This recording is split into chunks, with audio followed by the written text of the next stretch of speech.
उम्मीद करता हूँ बढ़िया होंगे। और तैयारी कैसे चल रही है? पेपर बहुत पास में है और इस बार थोड़ी मेहनत ज़्यादा कर लेना क्योंकि पेपर जल्दी आ रहा है। और ये उन बच्चों के लिए पेपर है जिन्होंने एक सपना देखा है अपने आप को कामयाब होने के लिए।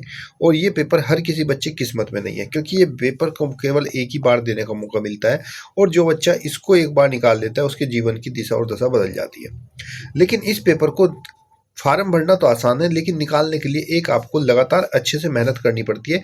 हर उस सवाल को चुनकर करना होता है जो पेपर में बार बार आया है और इसी तरह के सवाल पेपर में आते हैं। अगर आपको अच्छे से सिलेक्शन लेना है, 100% सिलेक्शन लेना है, तो इस तरह के सवाल आपको करने पड़ेंगे। और यही आपके वो मैथ के 20 सवाल होते हैं जो जिन पर आपका सिलेक्शन डिपेंड होता है। ये 20 सवाल होते हैं और 25 नंबर के। बाकी रहा आपका रीजनिंग, वो आपका 50 नंबर का आता है और उसमें हर बच्चे के 50 में से 48 या 49 नंबर 100% आते हैं और बहुत से बच्चों के 50 भी। और हिंदी जो बचा वो आपका 25 नंबर का है, वो भी बच्चे आराम से हिंदी में 25 में से 25 या 24 या 23 के आसपास लेकर आते हैं। लेकिन जो मैथ का सेक्शन है यहीं पर बच्चे सबसे ज़्यादा गड़बड़ करते हैं। और अगर आप बच्चे यही सवाल करोगे इस तरह के, तो हो सकता है हूबहू आपको पेपर में ये भी मिल जाए। तो चलिए शुरू करते हैं आज की क्लास। वीडियो को लाइक और शेयर करना, हर उस बच्चे तक पहुंचाना जिसको जरूरत है। मैं क्वेश्चन को ट्रिक के साथ कराता जाऊंगा। जहां पर लगेगा ट्रिक है वहां ट्रिक बताएंगे और जहां पर आपको प्रॉपर मेथड चाहिए वहां पर प्रॉपर मेथड भी यूज करेंगे। लाइक तो कर ही दिया होगा। आगे शुरू करते हैं। क्वेश्चन नंबर 1, दो संख्याओं का मासा है 15 और उन्हीं संख्याओं का एलसीएम 225 है। यदि एक संख्या 75 है तो दूसरी संख्या ज्ञात कीजिए। देखो बच्चों, अगर आपके पास दो संख्या, एक संख्या ए और एक बी, और उनका आपको एलसीएम और साथ में उसका एचसीएफ पता है, तो ऐसी कंडीशन में अगर आपको दूसरी संख्या ज्ञात करनी है, मान लीजिए आपको ए दिया गया है और दूसरी संख्या बी आपको ज्ञात करनी है, तो बी बराबर क्या होगा? एलसीएम इंटू एचसीएफ, यानी कि उन संख्याओं का लास है और उन संख्याओं का मासा का गुणनफल को भाग करेंगे हम दी गई संख्या से। यहाँ पर हमें एलसीएम दिया गया है 225, तो 225 मल्टीप्लाई एचसीएफ हमें मासा दिया गया 15 और इसको भाग करेंगे दी गई संख्या जो कि एक संख्या आपकी 75 है। अब इसको सोल्व करेंगे। यहाँ से हम 15 एकम 15 और 15 पंजे 75, 5 से 225 को काटेंगे, 5 चौक 20 और 5 पंजो 25, तो आपकी दूसरी संख्या जो है वो 45 हो जाएगी। ऑप्शन नंबर ए आपका राइट आंसर हो जाएगा। ये रिलेशन आया कहाँ से? ये रिलेशन आया कि जब आपकी कोई दो संख्या उनका एलसीएम एचसीएफ दिया जाए तो ऐसी कंडीशन में संख्याओं का जो गुणनफल होता है वो उनके एलसीएम और एचसीएफ के गुणनफल के बराबर होता है, इनके लासा और मासा के गुणनफल के बराबर होता है। यहाँ से आपको अगर एक संख्या निकालनी है तो ये फॉर्मूला हम यूज करते हैं। कभी कभी आपको दोनों संख्या देता है तो ऐसी कंडीशन में अगर हमें दोनों संख्या दिया है तो दोनों संख्या का गुणनफल बटे में अगर हम एलसीएम कर देते हैं तो वो आपका एचसीएफ के बराबर हो जाता है। तो कभी कभी वो हमसे क्या करता है, दो संख्याओं का गुणनफल और एलसीएम दे देता है, पूछ लेता है बताओ एचसीएफ क्या होगा, तब आपको ये फॉर्मूला लगा लेना है। और अगर आपको दो संख्याओं का गुणनफल दिया हुआ है और आपको उनका एचसीएफ दिया है तो गुणनफल को अगर हम एचसीएफ यानी कि मासा से भाग करते हैं तो हमारा एलसीएम आ जाता है। तो ये हमारा मेन फॉर्मूला होता है और इसी मेन फॉर्मूले से ये हमारे 3 फॉर्मूले बनते हैं। जहां जैसा सवाल होगा वैसा हम उस फॉर्मूले का इस्तेमाल कर लेंगे। अगला प्रश्न देखिए। ये प्रश्न आपका कार्य तथा समय से है। कार्य और तथा समय से इस तरह के प्रश्न ही पेपर में पूछे जाते हैं। यहाँ पर कहा गया है यदि 5 आदमी एक काम को 10 दिन में पूरा कर सकते हैं तो बताओ 10 आदमी उसी काम को कितने दिन में पूरा करेंगे। तो बच्चे बहुत ही सिंपल तरीका होता है, शॉर्टकट मेथड ये होता है कि जो आदमी और दिनों की संख्या इनको हम गुणा करेंगे, यानी कि आदमी है 5 और काम कर रहे हैं 10 दिन में। अब हमें बताना है 10 आदमी उस काम को कितने दिन में करेंगे। अब जितने भी आदमी हैं, दिनों की संख्या ज्ञात करने के लिए जितने भी आदमी, जिन आदमियों से हमें काम कराना है उससे हम इसको डिवाइड कर देंगे। हल करेंगे, 10 से 10 कट गया, तो 10 आदमी इस काम को 5 दिन में पूरा कर लेंगे। ऑप्शन नंबर आपका 1 राइट आंसर हो जाएगा। अब इसमें कंसेप्ट क्या लगता है वो समझ लो।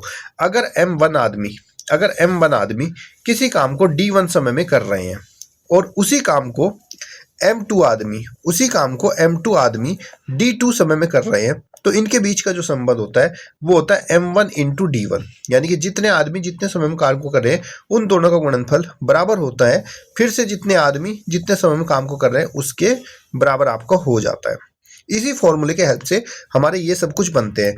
जैसे कि यहाँ पर हमें बोला गया 5 आदमी काम को 10 दिन में करते हैं, तो इसका मतलब M1 आपका 5 हो गया और D1 आपका 10 दिन हो गया।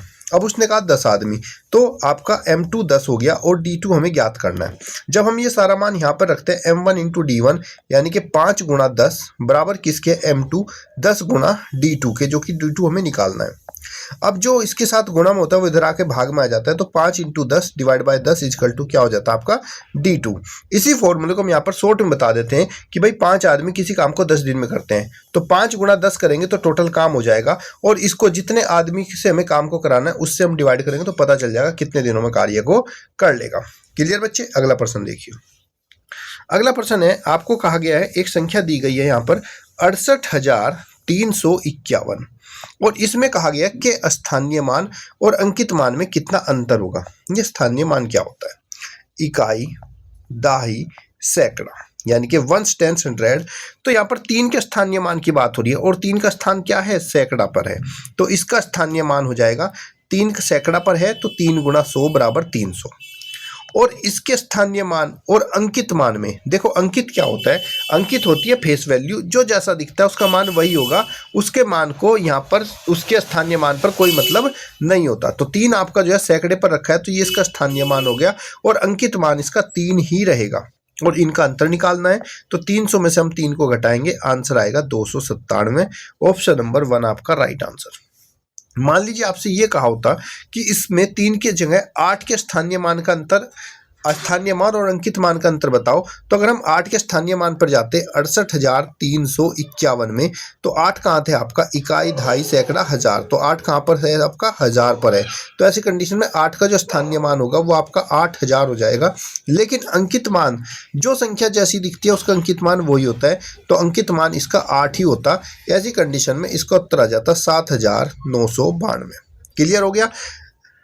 स्थानीय मान आपका जिस स्थान पर वो संख्या रखी होगी उससे उसकी गुणा करेंगे, वो स्थानीय मान होगा, और अंकित मान जो संख्या जैसी दिखती है वही उसका अंकित मान रहेगा।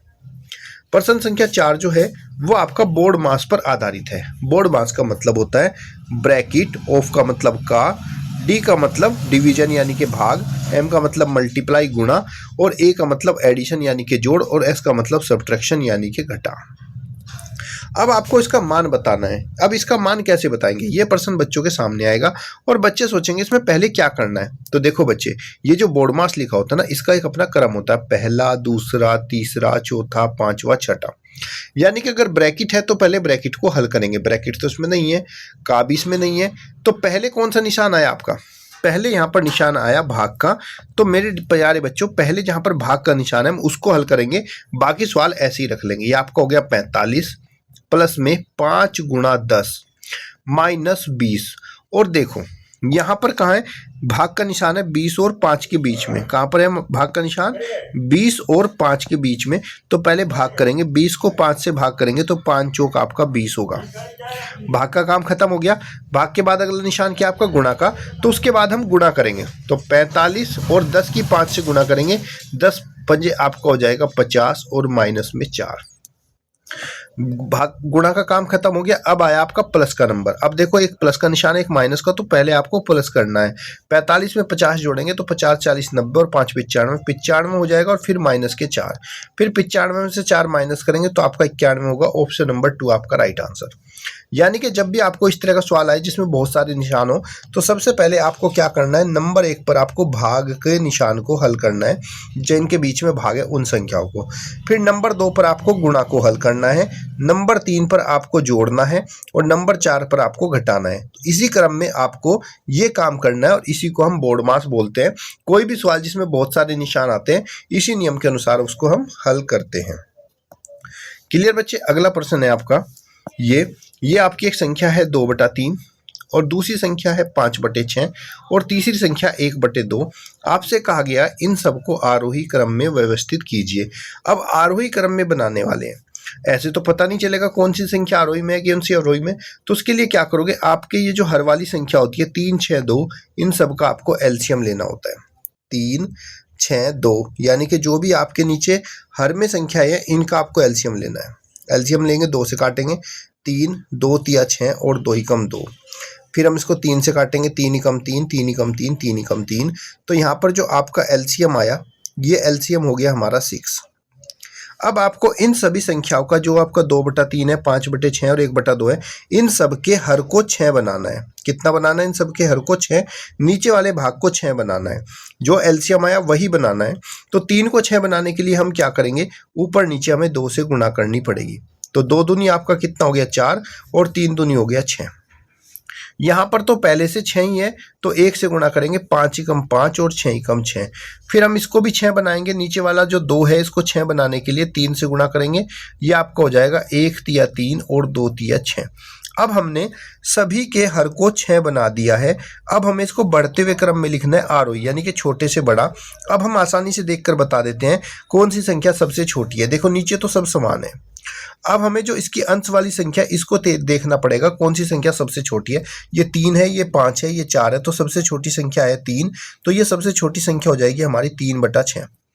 उससे जो बड़ी संख्या है 3 से बड़ी संख्या है 4, तो ये संख्या हो जाएगी 4/6, और उससे जो बड़ी संख्या है वो हमारी 5/6 है। अब हमारी जो 3/6 संख्या थी ये वाली, ये किससे बन के आई थी 1/2 से, तो हम लिखेंगे 1/2। उससे बड़ा हो जाएगा 4/6 किससे बन के आया 2/3 से, और उससे बड़ी संख्या आपकी 5/6। तो फाइनली आपका उत्तर होगा 1/2, 2/3, 5/6। ऑप्शन नंबर 1 आपका राइट आंसर हो जाएगा।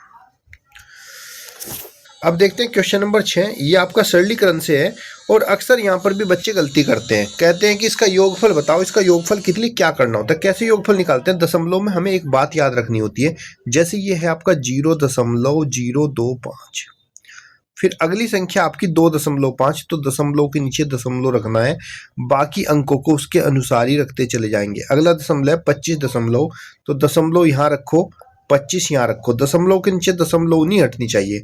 फिर 25.00025 और अंकों के नीचे अंक। अब जो बाकी जगह बची होती है उसमें हम लोग बच्चे 0 भर लेते हैं। अब करते हैं इसको हल। ये आपका 5, 5 2 7, 2 5 और 5 2 7 और 2।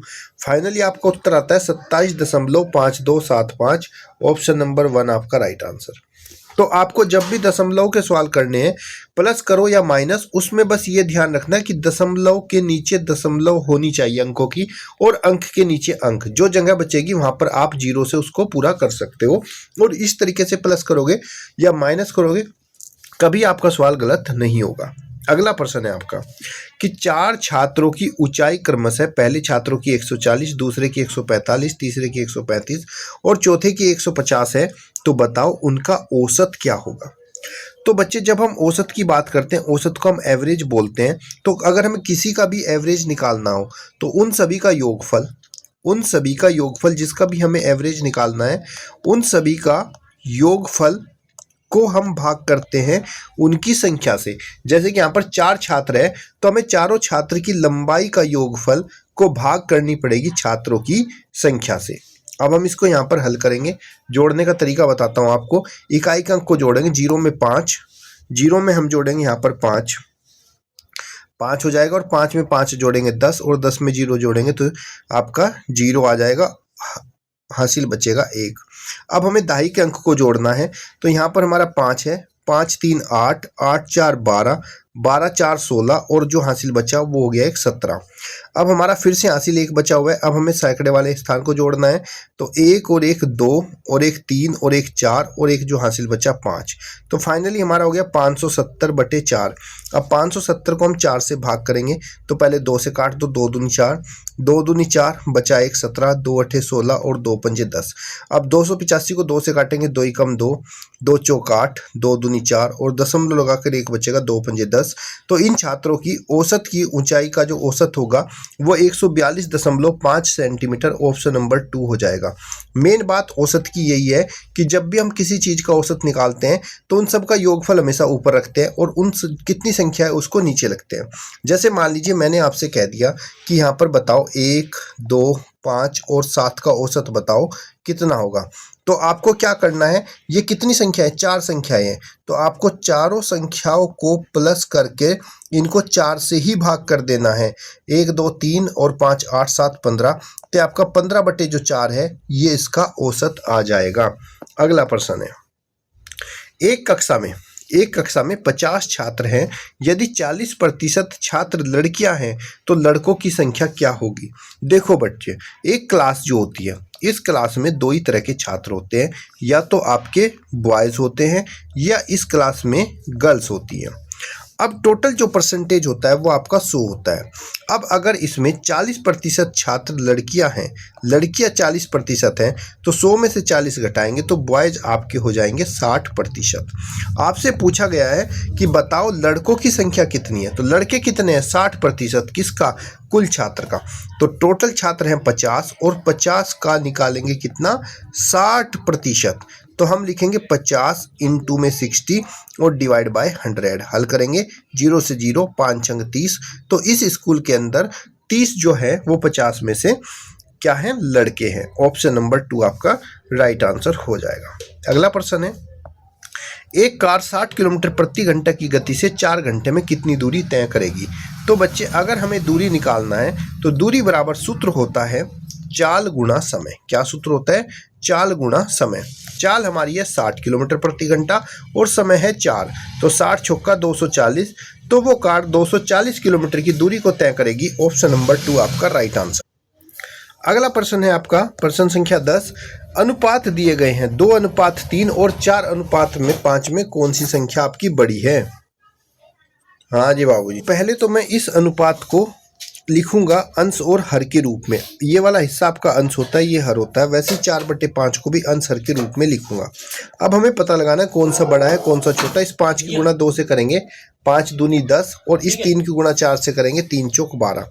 अब यहाँ पर बच्चे ये देखिए ऊपर इधर 10 आया और इधर 12, तो किधर की तरफ बड़ा है, 4/5 की तरफ बड़ी संख्या है 12, तो इसका मतलब 4/5 भी बड़ा है। और 4/5 हमारा 4:5 से बना था, तो मैं कहूँगा कि 4:5 बड़ा है 2:3 से। ऑप्शन नंबर 2 आपका राइट आंसर हो जाएगा। 20 में से जो हमने 10 सवाल किए ये आपको कैसे लगे। अगली क्लास में मैं आपके बचे हुए 10 सवाल लेकर आऊंगा, वो उसका पार्ट नंबर 2 होगा। ये आज की क्लास में था हमारा पार्ट नंबर 1। यहीं पर आपको अगर ये प्रैक्टिस सेट चाहिए तो आप मेरे व्हाट्सएप नंबर पर कांटेक्ट कर सकते हो। मेरा व्हाट्सएप नंबर है 8410246515 और ये नंबर मैं हमेशा बाद में ही देता हूँ ताकि मुझे पता तो चले कितने बच्चे इसको लास्ट तक देखते हैं और कितने बच्चे ईमानदारी से मेहनत करते हैं। तब तक के लिए धन्यवाद। जय हिंद, जय भारत। एक बार फिर से लाइक जरूर करिएगा।